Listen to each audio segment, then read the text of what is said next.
इससे पहले यशवंत देशमुख, वेलकम यशवंत। आपका ट्रैकर क्या कह रहा है, पहले जरा थोड़ा अगर बता पाएं, दिल्ली का चुनाव इस समय किस दिशा में जा रहा है?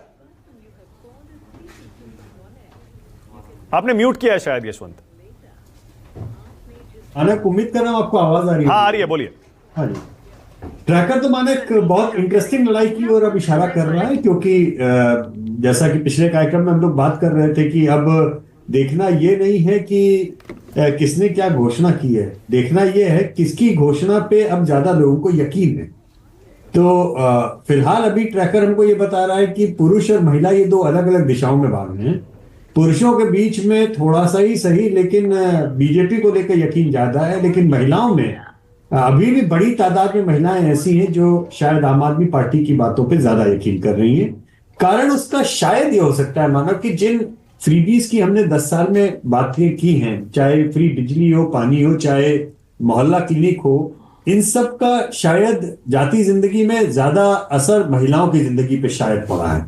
और चूंकि वो चीजें मिली हैं और ये यहाँ पे दे रहे हैं, तो अभी अभी शायद उसका असर ज्यादा दिख रहा है। लेकिन जहां तक बीजेपी का सवाल है, वो केवल ये नहीं कह सकते कि बीजेपी केवल घोषणा कर रही है और उसको फॉलो अप नहीं करेगी, क्योंकि कई राज्यों में हमने देखा है, उन्होंने महाराष्ट्र में, हरियाणा में और खासतौर पे मध्य प्रदेश में शिवराज जी के कहने पे उन्होंने ये स्कीम शुरू की थी। तो एक ट्रैक रिकॉर्ड भी है उनके पास में। अब ये अगले 15 दिन में महिलाओं के बीच में जाकर के ये बोले कि हम ज्यादा पैसे देंगे और हमारे पास में ट्रैक रिकॉर्ड है पैसे देने का, तो वो एक अलग तरीके का कैंपेन हो।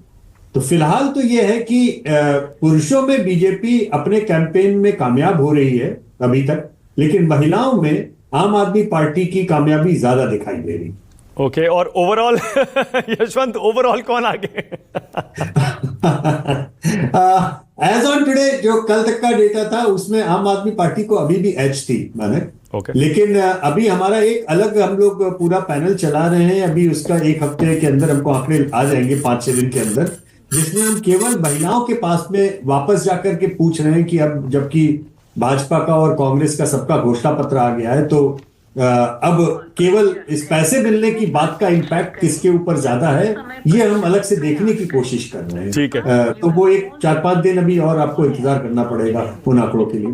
ठीक है यशवंत, आपको लगता है दिल्ली की महिलाएं पसोपेश में होंगी? क्योंकि देश के कुछ हिस्सों में महिलाओं का वोट बीजेपी ने खूब लिया, क्योंकि वहां चाहे मध्य प्रदेश हो, महाराष्ट्र आपने जिक्र किया, फिर हरियाणा भी उसमें जोड़ लीजिए, झारखंड में भी बीजेपी ने घोषणाएं तो बहुत की थी, वो अलग बात है, वहां हेमंत सोरेन ने देना शुरू कर दिया, इसलिए जनता ने उन पर यकीन किया।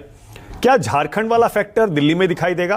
क्योंकि केजरीवाल रूलिंग पार्टी है और वो वादा कर रहे हैं, हालांकि देना शुरू नहीं किया उन्होंने अभी महिलाओं को। एग्जैक्टली, मैं यही चीज मैं कह रहा था कि जो केजरीवाल जी के लिए समस्या का सबब शायद हो, वो ये कि अगर उन्होंने एक भी इंस्टॉलमेंट दे दी होती, तो वो ये जैसे कहते हैं ना, चेक बॉक्स में टिक हो गया वाले अंदाज में टिक हो गया होता। चूंकि उन्होंने अभी तक इंस्टॉलमेंट दी नहीं है, तो मामला केवल और केवल विश्वसनीयता पे आ जाएगा कि हम इस बात पे यकीन करते हैं कि वो ऐसा करेंगे या नहीं करेंगे। अब कांग्रेस ने तो 2500 की घोषणा पहले भी कर दी थी, लेकिन अभी मैं भाजपा के प्रवक्ता की बात जो सुन रहा था, मुझे उस एक पर्टिकुलर बात पे दम लगा कि 72,000 और 6,000 की जब घोषणा थी राहुल गांधी जी की और नरेंद्र मोदी जी की, तो उसमें लोगों ने 6,000 पे ज्यादा भरोसा दिखाया था 72,000 पे। तो केवल वादा करने से नहीं है, डिलीवरी से है, और डिलीवरी करने से ज्यादा कि डिलीवर कौन कर सकता है इसकी विश्वसनीयता पे है। ठीक है। शायद आम आदमी पार्टी के लिए बहुत बेहतर होता अगर वो एक भी इंस्टॉलमेंट महिलाओं वाली स्कीम की अगर वो एक्चुअली में डिपॉजिट करवा पाते, तो ये बहुत आसान उनके लिए हो जाता चुनाव।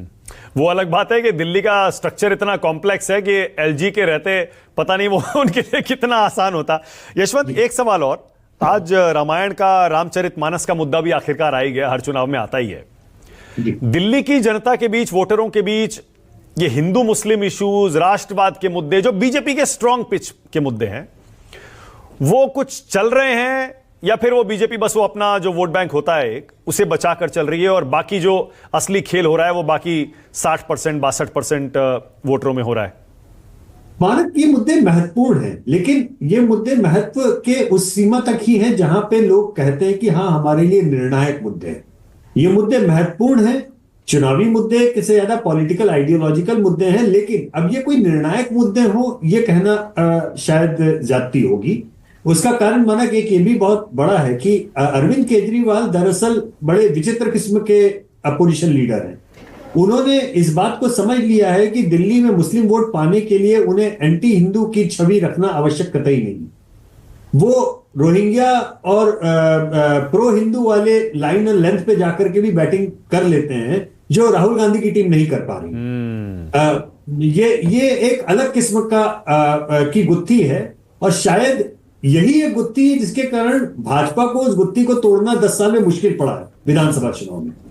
अगर ये इतनी आसान होती तो 2 चुनाव पहले भाजपा इस गुत्थी को तोड़ चुकी है। मतलब केजरीवाल को एंटी मुस्लिम प्रोजेक्ट करना बीजेपी के लिए मुश्किल हो रहा है। मुश्किल है। केजरीवाल इस बात को समहाउ एक बहुत इंटरेस्टिंगली इस बात को मैंने देखा है कि वो समझ गए हैं कि उन्हें मुसलमान का वोट हर हालत में मिलेगा, क्योंकि मुसलमान भाजपा को हराना चाहता है और दिल्ली में कांग्रेस वायबल अल्टरनेटिव नहीं दिख रहा है। उनको इस बात का अच्छा खासा भरोसा है, इसलिए वो खुलकर रोहिंग्या वाली पिच पे बैटिंग कर रहे हैं। उनको इस बात का डर नहीं सालता कि हम ये बातें जब उठाएंगे, प्रो हिंदुत्व बातें उठाएंगे, उससे हमारा मुसलमान वोट छिड़केगा। वो समझ चुके हैं वो नहीं छिड़क रहा है, क्योंकि कांग्रेस इतनी कमजोर है कि भाजपा को हराने के लिए दिल्ली में मुस्लिम मतदाताओं के पास में आम आदमी पार्टी को छोड़ के कोई ऑप्शन भी नहीं है। वो इस बात को जानते हैं।